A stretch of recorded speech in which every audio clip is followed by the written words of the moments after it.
Bonsoir, bonsoir, bonsoir. Ici Annie avec vous. Comment allez-vous? Avec ce froid. On est le 8 février 2021 et il fait un froid de gueux. Il paraît qu'il va encore faire plus froid toute cette semaine. Du moins 12, du moins... Bon, non, non, je ne suis pas venue vous parler de la météo. Non, non, non. Je suis venue vous parler d'un oracle qui est mon chouchou, qui s'appelle les portes de l'âme. Les tranches, quand vous pouvez le voir, elles sont... elles ressemblent à mon vernis. Aussi brillant que mon vernis. Argenté. Les cartes sont magnifiques. De très très bonne qualité. Voilà pour l'esthétique. Maintenant, vous allez dire, mais pourquoi elle a fait 4 paquets? Parce que cet oracle, quand vous allez l'utiliser, il va puiser ce qu'il y a dans votre âme. Alors, on va commencer par le plus sombre. Donc, ici, il y a 11 cartes. Il y a 11 cartes qui révèlent la négativité qu'il y a en vous. Et avec les autres, comment faire pour les transformer. La négativité peut venir de votre ego. C'est pour ça que cet oracle s'appelle les portes de l'âme. Donc ici, on a ces 11 cartes qui sont vraiment négatives. Ensuite, on a 11 cartes et celle-ci, c'est 11 cartes de votre ego lumière, de ce qu'il y a de bon en vous, de ce qu'il faut encore cultiver. Et en plus, il faut aller puiser vos propres ressources et les déployer. Ensuite, ici, vous avez 22 cartes. 22 cartes qui vont vous aider à éveiller votre nature profonde. Et ensuite, vous avez 10 cartes qui, elles sont assez spéciales parce que elles vont vous aider à soutenir, symboliquement bien sûr, ou peut-être même réellement, et toujours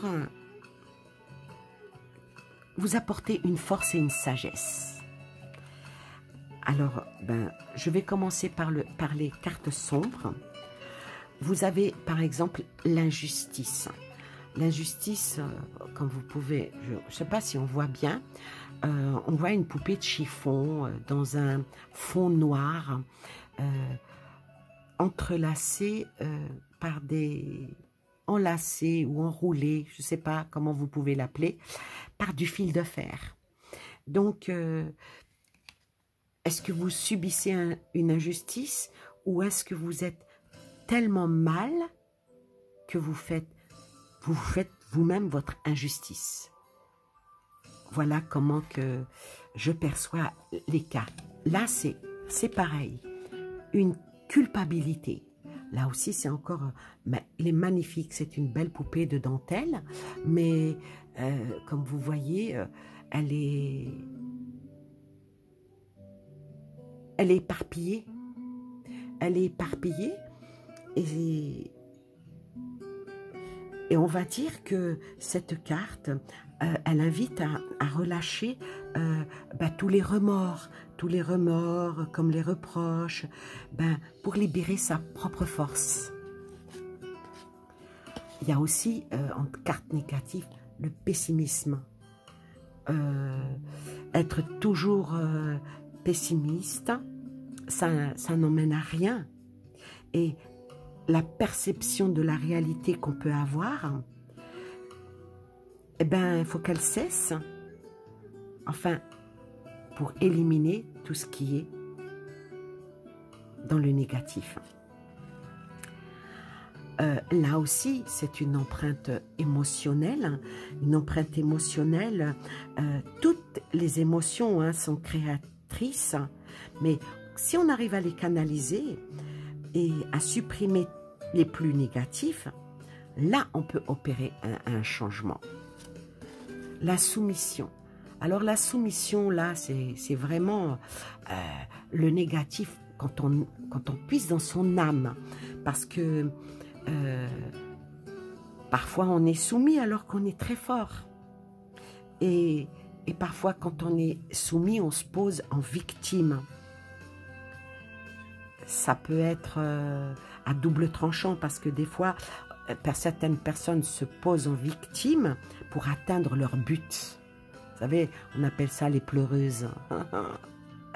Le contrôle. Là aussi, ça peut être une carte qui... C'est vraiment l'ego, hein, l'ego dans toute sa splendeur, mais dans l'ombre. Parce que quand on essaye toujours de tout contrôler, ça peut bouffer l'énergie vitale, votre propre énergie vitale, ou bien celle d'autres personnes. Alors là, c'est encore pire. Hein. Ça, c'est le perfectionniste. Le perfectionnisme, pour une personne, on dit une perfectionniste, bien sûr. Quand on essaye de faire toujours trop bien, des fois, on fait mal. Ensuite, la projection. La projection, ça peut être quelque chose de positif en soi. Mais quand on se projette où on ne doit pas, faut examiner les situations, hein, car chaque situation vous renvoie à une facette de vous-même. En changeant votre réalité, parfois, ça change. L'inaction. L'inaction aussi, ça c'est... Des fois, on aimerait bien être inactif, sous un cocotier, avec un verre de jus de fruits. Le sabotage. Alors là, sabotage, voilà. Et toutes les cartes sont comme ça, le non-amour, et on revient à l'injustice. Toutes ces cartes elles sont toutes magnifiques. Je ne vais pas toutes vous les montrer pour que vous ayez envie d'avoir ce jeu et de vous l'approprier parce que il est tout simplement magnifique. Le mental positif, regardez-moi ça. Ça, c'est vraiment la carte lumière par excellence. Hein. Celle-là, elle demande vraiment à ce qu'on se ressource, puis de faire confiance au pouvoir de nos pensées parfois, car elle est à l'origine de toutes nos créations, n'est-ce pas? La responsabilité, oui, la responsabilité par les paroles, par les actes influents, c'est ça la réalité. Mais bon, il faut avoir conscience de ce pouvoir extraordinaire quand on sait prendre ses responsabilités. La projection, c'est bien de se projeter toujours vers le meilleur, être comme un petit papillon, être libre, la projection de la liberté, ce qu'on souhaiterait tous en ce moment-là. Ensuite, il y a la dualité, la force d'action, l'ambition. Voilà, voilà. Ça, ce jeu-là, il est tout simplement très, très beau. Et on peut faire un très joli travail avec ce jeu. Regardez celle-là, ça c'est les 22 cartes qui nous éveillent, qui nous aident à aller mieux dans notre profondeur, dans notre âme. Le mariage intérieur, l'amour, la force de la gentillesse, la créativité, la pleine conscience. Cette carte, elle nous invite à écouter notre nature profonde et à nous connecter à la sagesse. Sagesse qui fait le tout, de l'humain bien sûr. Hein. Le divin en soi. Ça nous appelle à nous ancrer, à chercher vraiment notre rayonnement intérieur. Hein. Ça relève de jolis trésors, hein, et ça montre des fois le vrai visage des gens. L'ancrage, sortir de l'obscurité pour monter vers la lumière, il n'y a rien de... Mais ne pas rester dans le sombre, aller vers la lumière. La mort et la renaissance. Des fois, il faut mieux passer à autre chose et puis aller vers le nouveau. Et surtout, ne jamais regarder derrière ce qui s'est passé. On oublie le passé et on va vers la renaissance. Hein. La gratitude, rien n'est plus beau que la gratitude, que les personnes qui sont reconnaissants vers vous, et vous ayez de la gratitude quand on vous fait quelque chose de bien. Ça, c'est travailler son ego en lumière. Le centrage. Le centrage, ça, c'est vraiment se focaliser vers un but. Et c'est aussi une grande force intérieure qui hisse toujours le plan de l'âme. Le lâcher-prise. Je ferai un jour, quand j'aurai le temps, parce que malheureusement, j'ai pas beaucoup de temps, j'aimerais faire une vidéo où on parle beaucoup du lâcher-prise, qu'on parle de comment faire que ce qu'il est venu. Mais bien sûr, t'es venue, ma fifi. Bonjour. Qu'est-ce qui t'intéresse? Qu'est-ce qui t'intéresse? Donc, je disais qu'un jour, je ferai une vidéo assez complète en dialogue par rapport au lâcher-prise. Peut-être que je trouverai le bon point pour vous aider à lâcher prise et me faire aider par des cartes aussi. Voilà. L'incarnation, l'altruisme, la joie, la solitude, bienheureuse. Ah oui, parce que des fois, être seul vaut mieux que d'être mal accompagné. Et c'est souvent dans notre espace de solitude et de silence qu'on devient lucide et on aspire à être joyeux. Qu'est-ce que tu fais? Le succès rayonnant, ça c'est une carte qui aide à aller mieux, à aller de l'avant. L'ouverture, la générosité. Alors cette carte-là, qui est la même que sur la boîte, une boîte qui est sympa, qui s'ouvre comme ça. Pour sortir les cartes, c'est pas mal.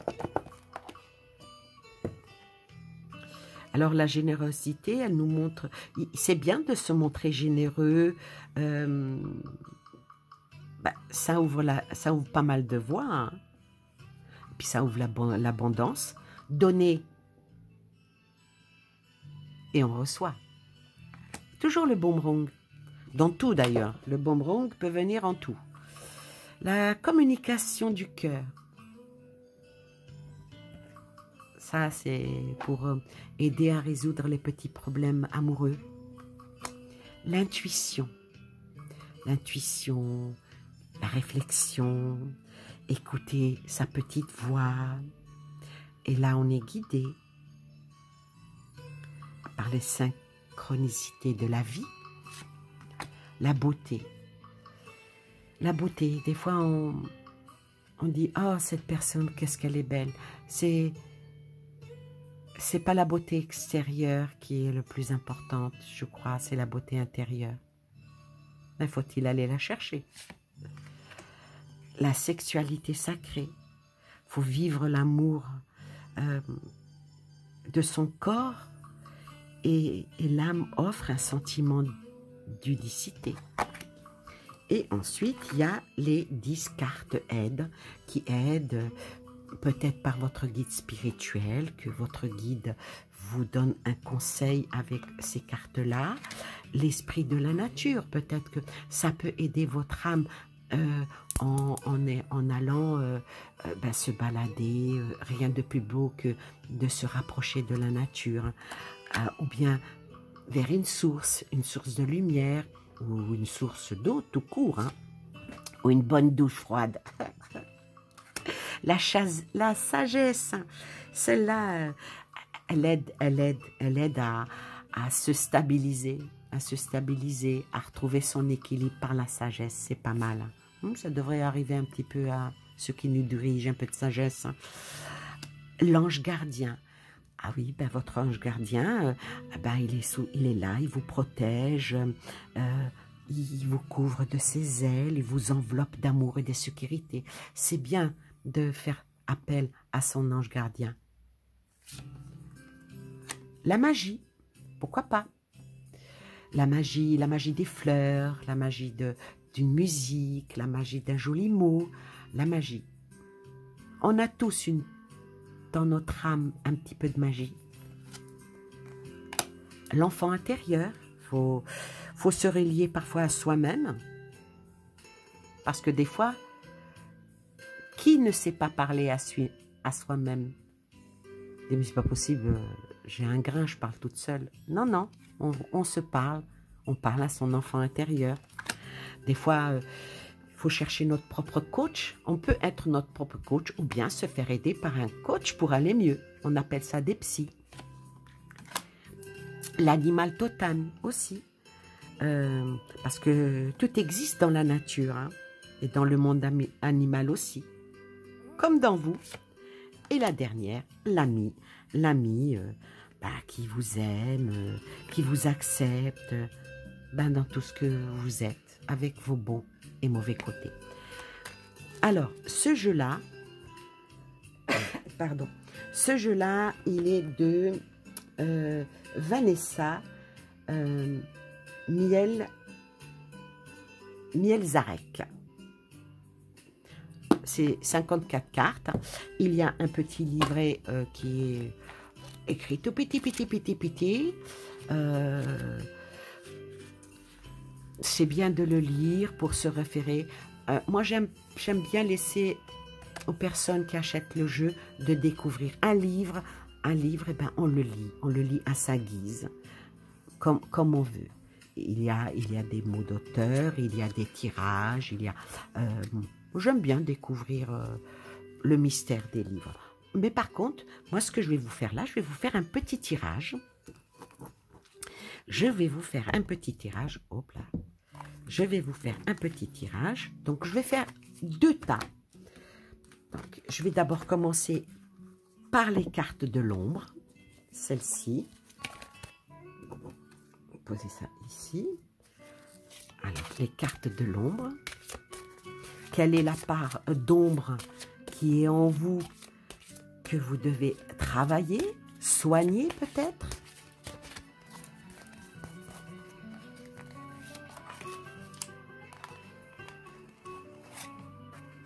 Voilà.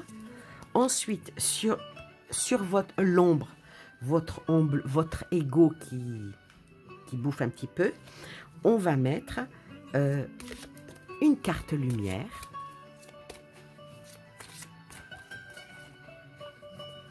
On met une carte lumière. Ensuite, on va mettre... Qu'est-ce qui doit vous aider pour vous éveiller votre nature profonde, pour guérir votre âme?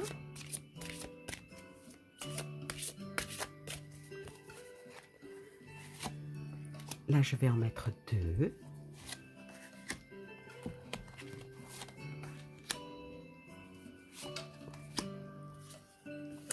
Et je vais terminer avec les cartes qui vous viendront en aide pour trouver la bonne solution.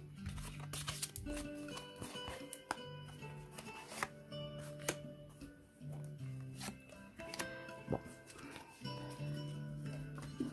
Alors, le premier tas, prenez le temps, concentrez-vous, réfléchissez à quelque chose qui vous tient à cœur, qui blesse votre âme, qui vous rend malheureux ou qui vous rend heureux, hein, pourquoi pas? Il n'y a pas que des gens malheureux autour de nous. Alors, on va voir le premier tas, qu'est-ce qu'elle dit. Alors, toi, ben, moi, je te dirais que dans ton âme, dans ton côté sombre, dans ton côté égo, il y a une grande emprise émotionnelle. Serais-tu en manque d'amour ou en trop plein d'amour? Eh oui. Car toutes les émotions que tu as, il faudrait un petit peu à canaliser les plus négatives pour opérer vraiment le changement. Alors ça, c'est ta carte négative. Alors, ta carte lumière, elle dit quoi? Elle te dit la dualité. Elle te dit de suivre vraiment ton désir pour dépasser ton conflit intérieur. Ce qui va vraiment avec celle-là. L'empreinte émotionnelle avec la dualité. Il y a quand même quelque chose qui te travaille. Par rapport à ton âme, qu'est-ce qui t'arrive? Pourquoi tu te sens oppressé? Là, il y a vraiment une dualité entre ton toi-même. Il faut apprendre à s'aimer. Hein. Par contre, elle te dit les cartes de ton éveil. Si tu arrives à dépasser l'empreinte de tes émotions en stabilisant la dualité qu'il y a en toi, il n'y a pas de raison que le succès rayonnant ne vienne pas à toi. Car si tu saisis toutes les occasions favorables, une puissance, une grande puissance supérieure va œuvrer pour toi. Alors ensuite, la deuxième carte qui t'aide à éveiller ton plus profond. Si parfois il t'arrive de vouloir rester seul, dire « Oh là là, laissez-moi tranquille, aujourd'hui je veux voir personne », fais-le parce que cette petite retraite que tu fais, cette petite, on va dire cette solitude, eh ben, elle est bien heureuse pour toi et elle te fait du bien. Donc, quand tu ressens vraiment le besoin de te ressourcer, eh ben, faut le faire. Hein. Eh ben voilà. Alors, la dernière carte, vraiment, ça se complète. Tu as besoin d'un coach. Est-ce que tu es capable de te coacher toi-même? Dans toutes les solutions hein, et les ressources pour que tu réussisses, ben, tout ça, c'est en toi. Alors, soit tu t'aides en racontant ton histoire devant un miroir. Ça, c'est tout bête, hein, mais oui. Danser devant son miroir, chanter devant son miroir. Je ne sais pas si ça vous dit quelque chose, mais il y a des gens qui chantent quand ils sont sous la douche. Pourquoi? Ça dégage tout leur chakra, ça dégage le chakra de la gorge, ça fait du bien. C'est un genre de coach. Trouve ton propre coach. Quand tu auras trouvé ton propre coach et tu seras sorti de la solitude qui est pour toi parfois bienveillante, le succès rayonnant viendra à toi. Tu mettras fin à la dualité qui fait et qui sert ton emprise émotionnelle. Et pour toi, tu as un sentiment d'injustice. Tu as un sentiment d'injustice par rapport à ce qui a dû certainement t'arriver. Les cartes de porte de l'âme, elles aident à nous ouvrir, mais ça sort aussi avec de la divination. Elles sont une conjugaison entre l'ouverture de notre mal-être. Elles ouvrent avec une ouverture vers la voyance, mais une grande partie vers la guidance. Et cette carte qui te dit, ô toi qui penses avoir subi de l'injustice, est-ce que ce n'est pas un peu de ta faute et que tu ne leur as pas donné la permission? Eh oui, parce que des fois, quand on subit une injustice, des fois, on en est la cause. Donc, toi qui as subi cette injustice ou que tu penses que c'est une injustice, soit tu as donné la permission, soit tu dois te donner la permission pour guérir. On va voir vers quoi? Vers l'ouverture vers les autres. Est-ce que cette injustice qui t'oppresse et te compresse, maintenant, je pense que tu dois t'ouvrir, donner cette permission, parce que tout devient possible dès que tu donnes l'autorisation. Si tu te donnes à toi-même cette autorisation, tu iras automatiquement vers la générosité, parce que quand on se montre généreux, on ouvre cette voie de l'abondance et on reçoit plus que ce que l'on donne. Et cette générosité, elle t'emmène où? Elle t'emmène vers les bonnes intuitions, vers la petite voix qui est dans ta tête et qui te dit « Allez, c'est pas grave ». Et la dernière carte, ça rejoint encore l'intuition. Il faut que tu arrives à te guérir et à guérir l'enfant qui est à l'intérieur de toi. Parce que quand tu vas te relier à toi-même, tu auras des choses à te dire à toi-même. Donc, le problème qui fait que tu te sens en injustice, la petite voix intérieure te dit, ouvre bien ton intuition, fais-le avec générosité, donne la permission afin de faire disparaître à tout jamais cette injustice que tu as subie. Voilà. J'espère que cette petite review vous a plu. Je pense que vous, pour certains qui aiment les cartes, vont tomber en charme devant ce magnifique jeu qui est vraiment très beau, qui est vraiment très beau. Ça, vraiment, ça aide à travailler l'ombre, notre ego ombre. On en a tous une, même moi, votre humble serviteuse. On a tous ce petit côté ombre dans notre ego. On a tous cette petite lumière dans notre ego. On a tous, dans notre âme, besoin de quelque chose qui l'éveille